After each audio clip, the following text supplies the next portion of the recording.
never slow up. No, I don't take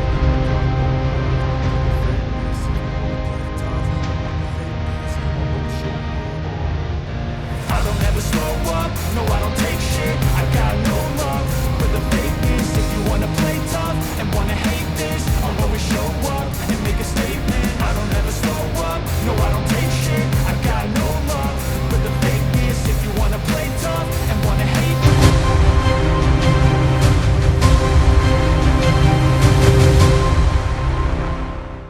hello दोस्तों, welcome to fiction verse, जहां कहानियां सिर्फ सुनी नहीं जाती, महसूस की जाती हैं। जॉर्ज आर मार्टिन की महान series a song of ice and fire का दूसरा हिस्सा अ क्लैश ऑफ किंग्स हमें और गहराई तक खींच ले जाता है। पिछले चैप्टर 4 में हमने ब्रैन स्टार्क की आंखों से विंटरफेल की कहानी देखी। ब्रैन अब एक बच्चा नहीं रहा, उसकी मासूमियत छिन चुकी है। अब वो सपनों और हकीकत के बीच फंसा हुआ है। कभी उसे लगता है कि वो उड़ रहा है, तो कभी लगता है कि उसके भीतर कोई भेड़िया छुपा है। लेकिन असली डर उसके चारों तरफ मंडरा रहा है। सर्दियों की ठंडी हवाएं, अशुभ लाल धूमकेतु और वो भविष्य जिसे वो समझ नहीं पा रहा। विंटरफेल अब सुरक्षित किला नहीं, बल्कि रहस्यों और डर का अड्डा बन चुका है। और अब कहानी का रुख मोड़ लेता है। चैप्टर 5 हमें वापस ले जाता है आर्या स्टार्क की ओर। वो लड़की जिसने अपने पिता को अपनी आंखों के सामने मारा जाते देखा और फिर छुपते छुपाते राजधानी से भाग निकली। आर्या अब कोई राजघराने की बेटी नहीं, बल्कि एरी नाम का एक साधारण लड़का बनकर नाइट्स वॉच के साथ उत्तर की ओर सफर कर रही है। लेकिन सफर आसान नहीं, क्योंकि राजधानी की परछाई उसका पीछा कर रही है। सोने की चादर ओढ़े सिपाही गोल्ड क्लोक्स उसे ढूंढते हुए यहां तक आ पहुंचे हैं। तो आइए देखते हैं कैसे एक मासूम बच्ची अपने भीतर छुपी योद्धा को जगाने लगती है। शुरू करते हैं अ clash of Kings chapter 5 Arya. भोर से लेकर शाम ढलने तक वे सफर करते रहे। कभी घने जंगलों से गुजरते, कभी बाग बगीचों और सजे सवरे खेतों के बीच से। रास्ते में छोटे छोटे गांव मिले, फिर भीड़भाड़ वाले बाजार और मजबूत किले जैसे होल्ड फास्ट। रात ढलते ही वे कहीं डेरा डाल देते। लाल तलवार, आसमान में चमकता लाल धूमकेतु की रोशनी में सब मिलकर खाना खाते। आदमी बारी बारी से पहरा देते। आर्या अक्सर पेड़ों के बीच झिलमिलाती आग की झलक देखती, दूसरे यात्रियों के शिविरों से। लगता जैसे हर रात कैंप और बढ़ते जा रहे हों, और दिन में भी किंग्स रोड पर भीड़ पहले से कहीं ज्यादा हो। सुबह, दोपहर, शाम लोग आते ही रहते। बूढ़े बुजुर्ग, छोटे बच्चे, ताकतवर आदमी, दुबले पतले नौजवान, नंगे पैर लड़कियां और औरतें जिनकी छाती से बच्चे चिपके हुए थे। कोई बैलगाड़ियों में सफर करता, तो कोई बैलों की पीठ पर धक धक करते। घोड़े, टट्टू, खच्चर, गधे, जो चल सकता था वही सवारी बन जाता।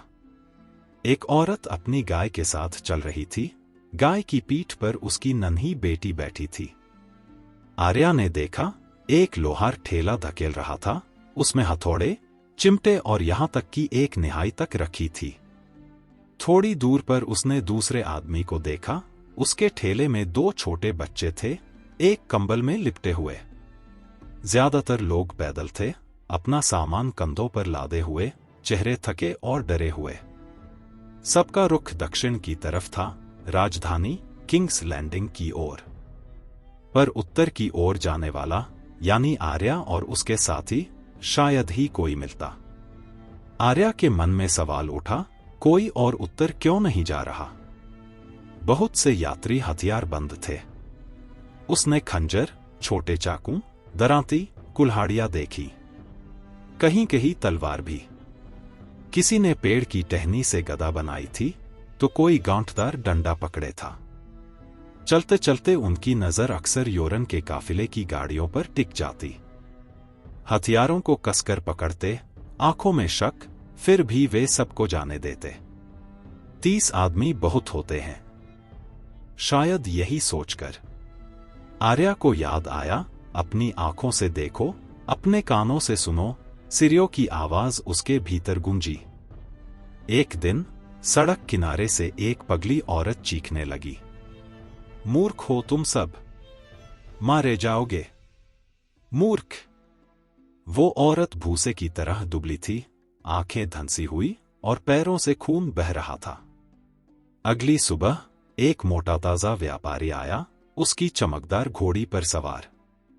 उसने योरन को रोककर कहा, सुनो मित्र, अपने रथ और सामान मुझे बेच दो, चौथाई दाम दूंगा।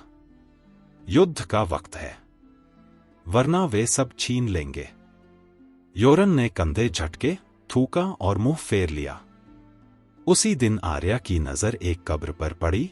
सड़क के किनारे एक छोटा सा टीला, किसी बच्चे के लिए। मिट्टी पर एक क्रिस्टल रखा था। लोम्मी उसे उठाना चाहता था, मगर बैल, गेंडानुमा लड़का, ने सख्त लहजे में कहा, मरे हुओं को चैन से रहने दो। कुछ और दूर चलकर प्राइड ने और कब्रें दिखाईं, एक पूरी पंक्ति नई नई खोदी गई। उसके बाद तो शायद ही कोई दिन ऐसा गया हो जब सड़क किनारे कब्र ना दिखे। एक रात आर्या अचानक जाग गई।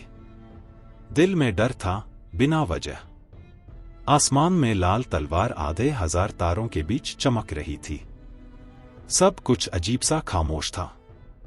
हाँ, योरन की खर्राटे, आग की चटक, गधों की हल्की आवाजें, सब सुनाई दे रहा था। फिर भी लगता था जैसे पूरी दुनिया सांस रोककर खड़ी हो। आर्या कांप गई और उसने नीडल, अपनी तलवार, कसकर पकड़ ली, फिर सो गई। सुबह उसे एहसास हुआ, वो खांसी की आवाज जो रात भर नहीं आई थी, प्राइड की थी।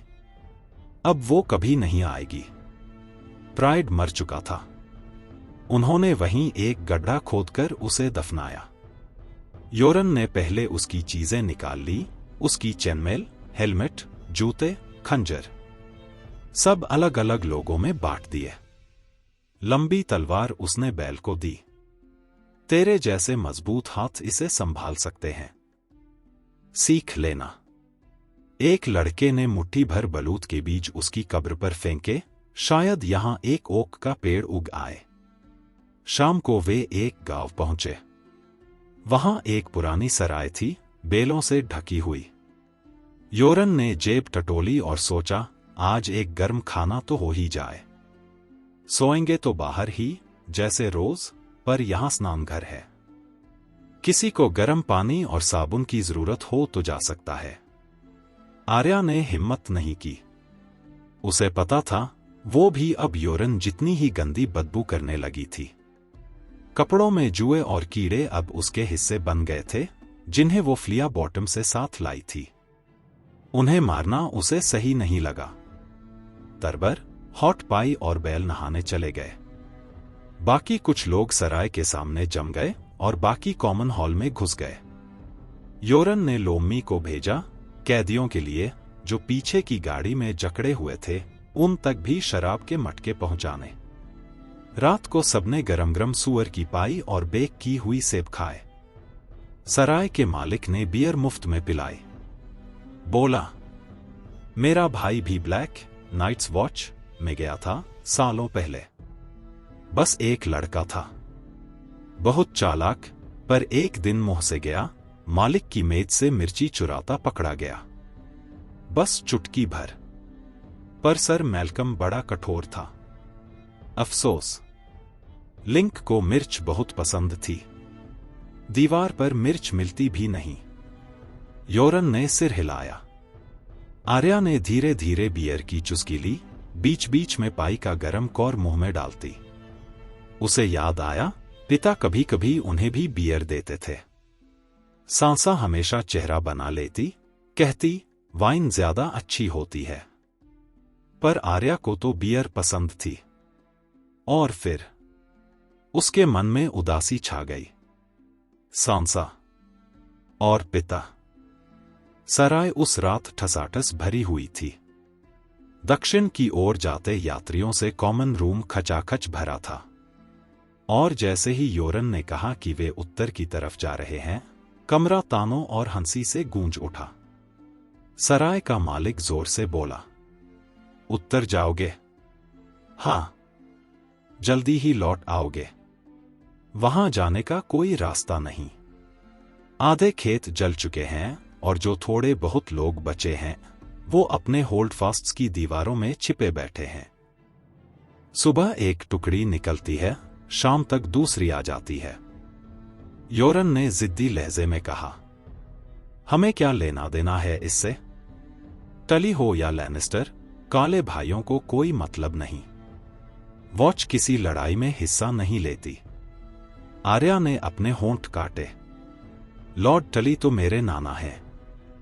उसे तो फर्क पड़ता था, मगर वो चुप रही, बस कान लगाकर सब सुनती रही। मालिक फिर बोला, ये टली लैनिस्टर की बात से आगे है। मून के पहाड़ों से जंगली लोग भी उतर आए हैं। जाओ, उन्हें समझाओ कि तुम लड़ाई में हिस्सा नहीं लेते, और स्टार्क्स भी इसमें हैं। वो नौजवान लॉर्ड, मरे हुए हैंड का बेटा। आर्या सीधी बैठ गई, उसकी आंखें चौड़ी हो गईं। क्या वो रॉब की बात कर रहा है?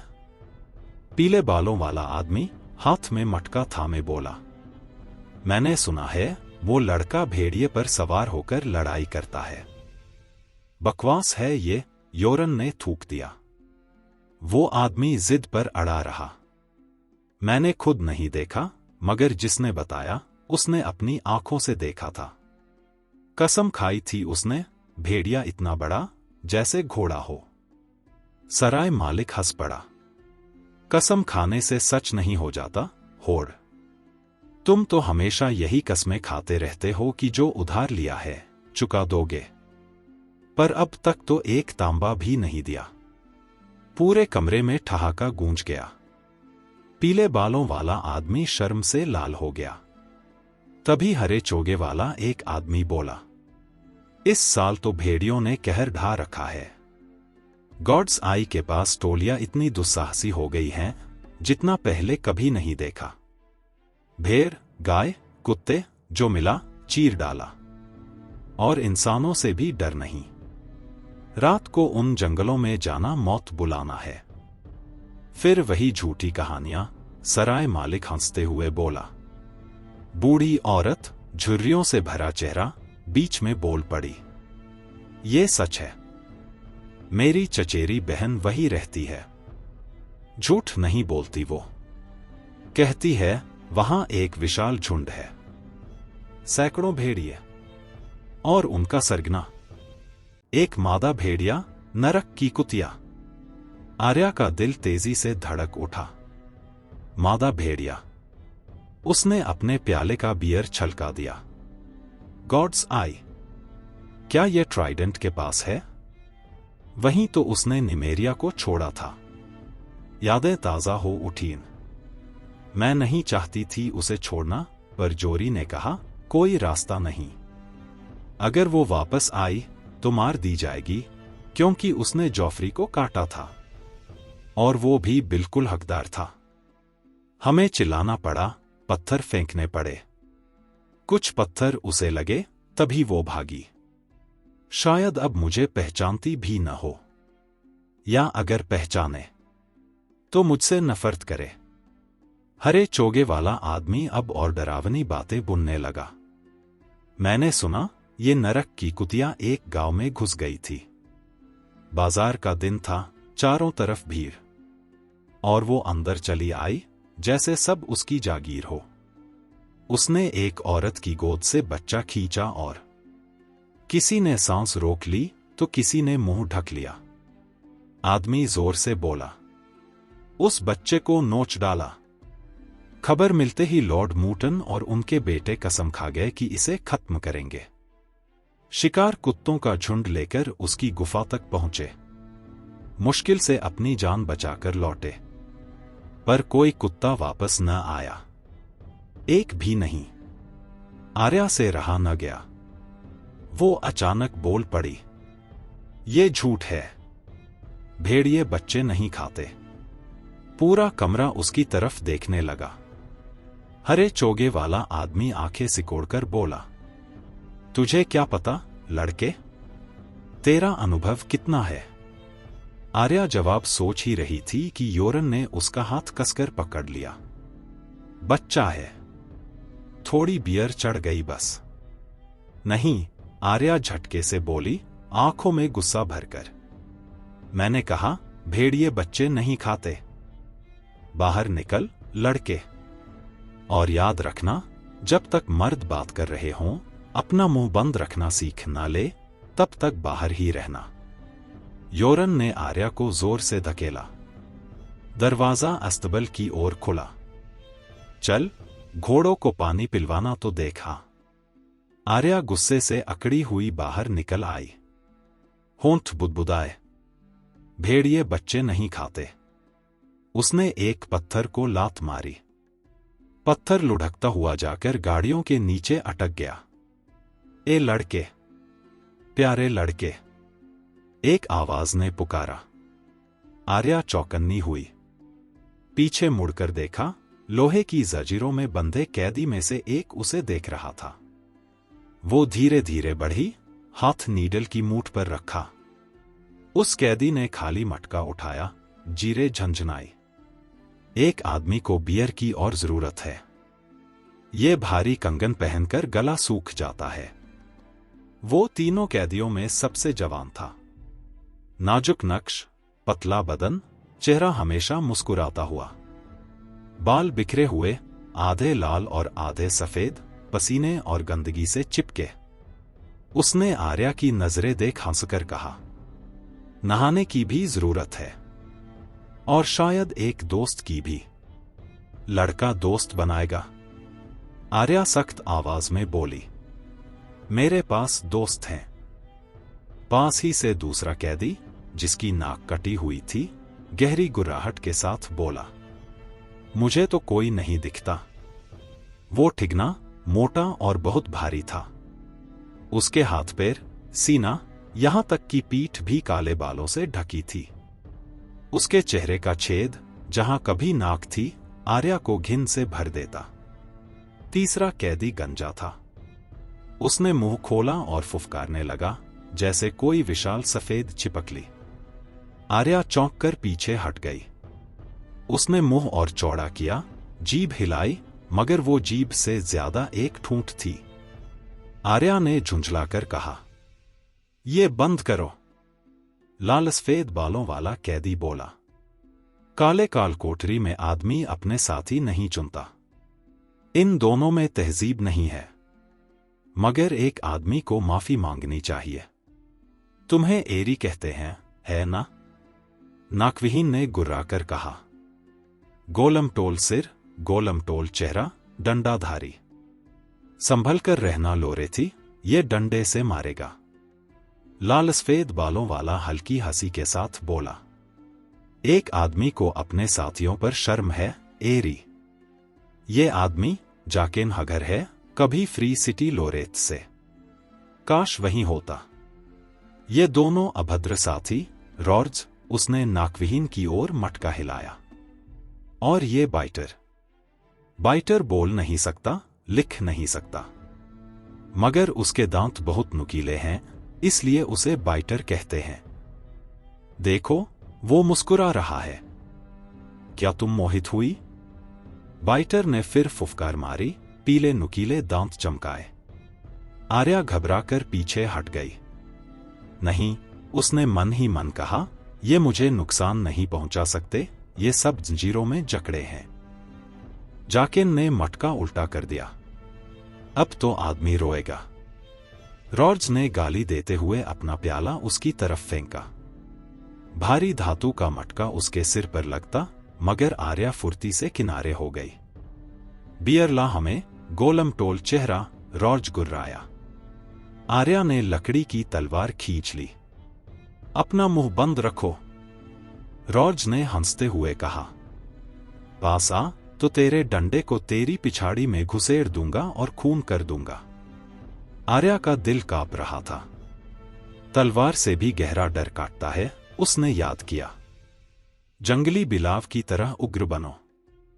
स्थिर जल की तरह शांत रहो। सिरियो की आवाज उसके कानों में गूंजी। कदम दर कदम वो आगे बढ़ी, हर कदम पिछले से भारी।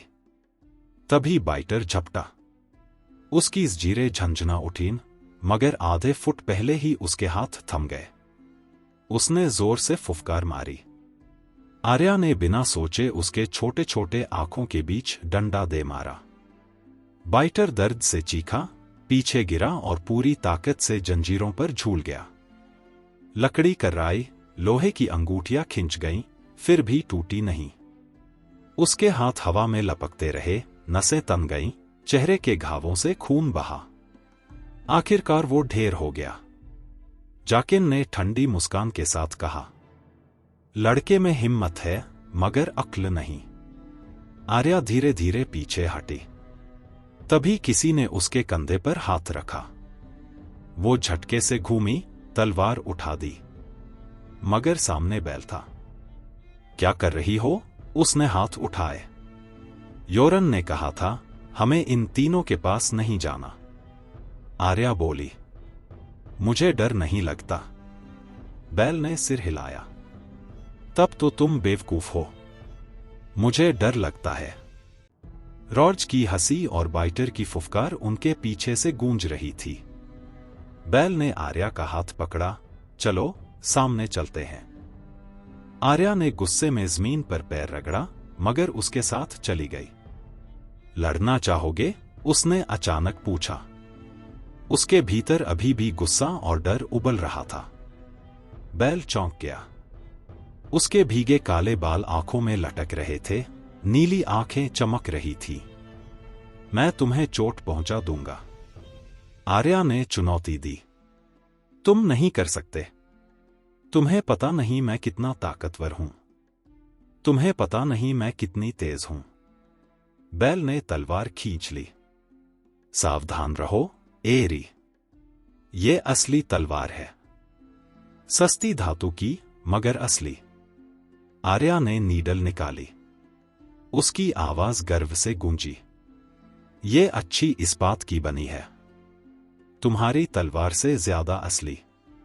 बैल ने मुस्कुराते हुए कहा, अगर मैंने तुम्हें काट दिया तो रोना मत।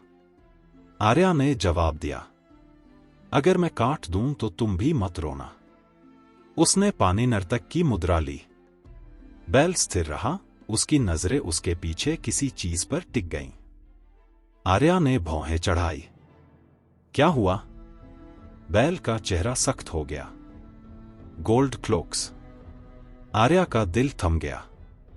नहीं, यह नहीं हो सकता।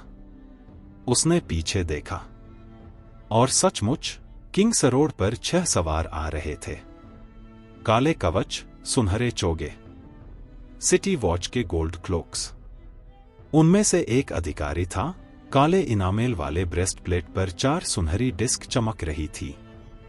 घोड़े पसीने में तर थे, साफ था, उन्हें दूर से तेज दौड़ाया गया था। सिरियो की आवाज फिर कानों में फुसफुसाई, आंखों से देखो। आर्या ने बैल का हाथ पकड़ा और उसे खींचकर एक ऊंची झाड़ी के पीछे ले गई। क्या कर रही हो? बैल फुसफुसाया। परछाई जितने खामोश रहो, उसने कहा। कुछ और लोग स्नानघर के बाहर बैठे थे, अपनी बारी का इंतजार करते हुए। तुम लोग? गोल्ड क्लोक्स में से एक ने चिल्लाया। क्या तुम वही हो जिन्हें ब्लैक ज्वाइन करना है? जवाब में धीमी आवाज आई, शायद हम ही हैं। बुजुर्ग रेसन हंस पड़ा। हम तो तुम्हारे साथ आना चाहेंगे, लड़कों। सुना है दीवार पर बहुत ठंड है। गोल्ड क्लोक्स का अफसर घोड़े से उतरा। मेरे पास एक खास लड़के का वारंट है। योरन सराय से बाहर निकला। उसकी काली उलझी दाढ़ी पर उंगलियां फेरी। कौन चाहता है ये लड़का? बाकी गोल्ड क्लोक्स भी उतरकर घोड़ों के पास खड़े हो गए। झाड़ी के पीछे से बैल ने फुसफुसाया, हम क्यों छिप रहे हैं? आर्या ने और भी धीमे कहा, क्योंकि ये मुझे चाहते हैं। चुप रहो। उसके कानों में साबुन की हल्की खुशबू थी। अफसर ने कमर से रिबन निकाला। रानी चाहती है इस लड़के को बूढ़े, और ये तेरे काम की बात नहीं। यहां देख, महामहिम की मुहर और वारंट। बैल ने संदेह से सिर हिलाया। रानी तुम्हें क्यों चाहेगी, एरी? आर्या ने उसे मुक्का जड़ दिया। चुप रहो। योरन ने वारंट की सुनहरी मोम की सील उंगलियों में दबाई। सुंदर है, उसने थूका। लेकिन बात यह है, लड़का अब नाइट्स वॉच का है। उसने शहर में जो भी किया, यहां कोई मायने नहीं रखता। अफसर गुर्राया। रानी को तेरे विचारों से कोई मतलब नहीं, बूढ़े, और मुझे भी नहीं। मैं लड़के को लेकर ही जाऊंगा। आर्या का दिल जोर से धड़क रहा था। उसने भागने के बारे में सोचा, मगर गधे पर वो कब तक जाती? घोड़े वालों से कहीं नहीं बच सकती, और अब तो भागने से थक चुकी थी। उसने सैर मेरिन से भागा, फिर अपने पिता की मौत पर भागी। अगर वो सच में सिरियो की शिष्या होती, तो नीडल से इन सबको मार देती और फिर कभी किसी से भागती नहीं। योरन ठोस आवाज में बोला, तुम्हें कोई नहीं मिलेगा। ऐसे मामलों के अपने कानून हैं। गोल्ड क्लोक ने छोटी तलवार निकाल ली। ये रहा तुम्हारा कानून। योरन ने तलवार की ओर देखा। ये कानून नहीं, सिर्फ तलवार है, और मेरे पास भी एक है। अफसर हंसा। बूढ़े मूर्ख, मेरे पास 5 आदमी हैं। योरन थूककर बोला, और मेरे पास 30। Gold cloak खिलखिलाया। एक बड़ा पहलवान सा आदमी, जिसकी नाक टूटी हुई थी, गरज कर बोला, ये लोग? कौन पहले आएगा? टार्बर ने घास से पिचफोर्क खींच ली। मैं नहीं, मैं, कटजैक बोला, मोटा पत्थर काटने वाला, अपने एप्रन से हथौड़ा निकालते हुए। मैं भी, कुर्ज ने जमीन से उठकर चमकती छुरी थाम ली। मैं और ये दोनों, कॉस ने लंबा धनुष ताना। हम सब, रेसन ने अपनी ऊंची लकड़ी की लाठी उठा ली। तभी डॉबर नहाकर नंगा ही बाहर आ गया। कपड़े बाहों में दबाए थे, मगर हालात देखकर सब गिरा दिए और सिर्फ खंजर पकड़ा। क्या लड़ाई है? लगता तो है, हॉट पाई ने कहा और चारों हाथ पैरों पर रेंगते हुए बड़ा सा पत्थर ढूंढ लिया। आर्या को यकीन नहीं हो रहा था। वो हॉट पाई से नफरत करती थी, फिर वो क्यों उसके लिए जान जोखिम में डाल रहा था? टूटी नाक वाला आदमी हंस पड़ा। अरे लड़कियों, ये डंडे पत्थर छोड़ दो, वरना पीठ पर डंडे पड़ेंगे। तुम में से किसी को तलवार पकड़नी भी नहीं आती। मुझे आती है, आर्या चीखी। वो नहीं चाहती थी कि ये सब उसके लिए मरे, जैसे सिरियो मरे थे। वो झाड़ी चीर कर निकल आई, नीडल थामे, पानी नर्तक की मुद्रा में खड़ी हो गई। टूटी नाक वाला हंस पड़ा। अफसर ने उसे ऊपर नीचे देखा। तलवार रख दो, छोटी लड़की। कोई तुम्हें चोट नहीं पहुंचाना चाहता। मैं लड़की नहीं हूं, आर्या गरजी। ये लोग पागल हैं क्या? इतनी दूर से मेरे लिए आए हैं और मुझे देखकर हंस रहे हैं। मैं वही हूं जिसे तुम चाहते हो। अफसर ने तलवार गेंद्री की तरफ तान दी, जो अब आर्या के साथ आ खड़ा हुआ था। सस्ती इस्पात की तलवार पकड़े। वो है जिसे हम चाहते हैं। मगर ये उनकी सबसे बड़ी भूल थी, एक पल को भी योरन से नजर हटाना। पलक झपकते ही योरन की तलवार अफसर के गले पर थी। तुम्हें कोई नहीं मिलेगा। अगर जिद की तो तुम्हारा सेब काट दूंगा। और अगर अब भी यकीन नहीं आया, तो अंदर मेरे 15 भाई और हैं। उसने जोर से धक्का दिया, धार और भी गहरी धंस गई। अगर मेरी जगह होते, तो तलवार छोड़कर घोड़े पर चढ़ता और सीधा शहर भागता। अभी अफसर की उंगलियां ढीली पड़ गईं। तलवार धूल में गिर पड़ी। ये हम रख लेंगे, योरन ने कहा। दीवार पर अच्छे इस्पात की हमेशा जरूरत होती है। अफसर ने होंठ भींचे। जैसा चाहे। अभी के लिए मर्दों चढ़ो। और तुम बूढ़े, बेहतर होगा जल्द ही उस दीवार पर पहुंच जाओ। अगली बार मिला तो तेरे सिर के साथ उस हरामी लड़के का भी सिर होगा। योरन ने ठंडी हंसी के साथ कहा, तुझसे अच्छे कई लोग कोशिश कर चुके हैं। उसने तलवार की सपाट धार से अफसर के घोड़े की पिछाड़ी पर वार किया। घोड़ा उछला और सवार धड़ाम से सड़क पर चला गया। बाकी उसके पीछे भागे। जैसे ही वो सब नजर से ओझल हुए, हॉट पाई ने खुशी से चिल्लाना शुरू कर दिया। मगर योरन का चेहरा और भी कठोर हो गया। मूर्ख, तुम्हें लगता है वो खत्म हो गया? अगली बार रिबन नहीं लाएगा, तलवार लाएगा। सबको नहला धुला बाहर निकालो।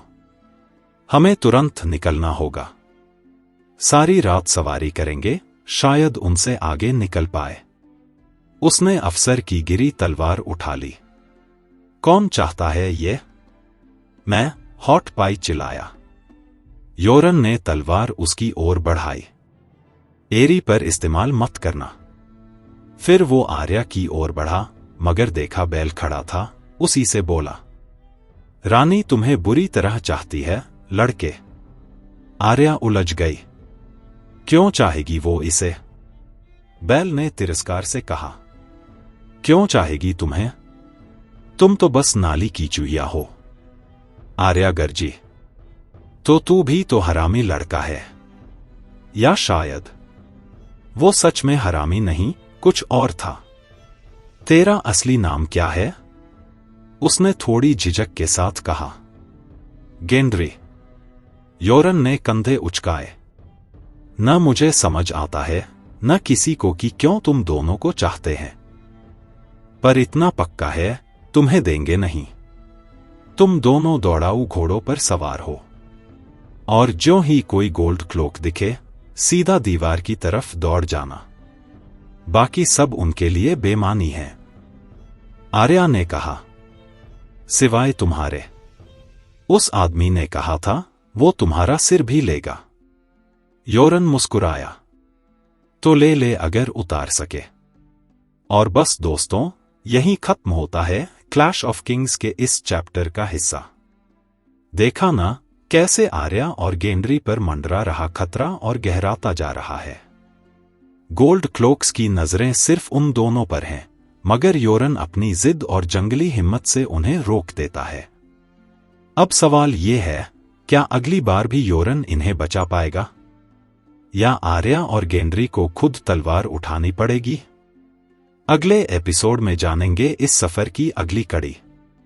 अगर आपको ये कहानी सुनना अच्छा लगा तो वीडियो को लाइक और शेयर जरूर करें, और चैनल को सब्सक्राइब करना मत भूलना, क्योंकि सफर अभी बहुत लंबा है और असली खेल तो अभी शुरू हुआ है।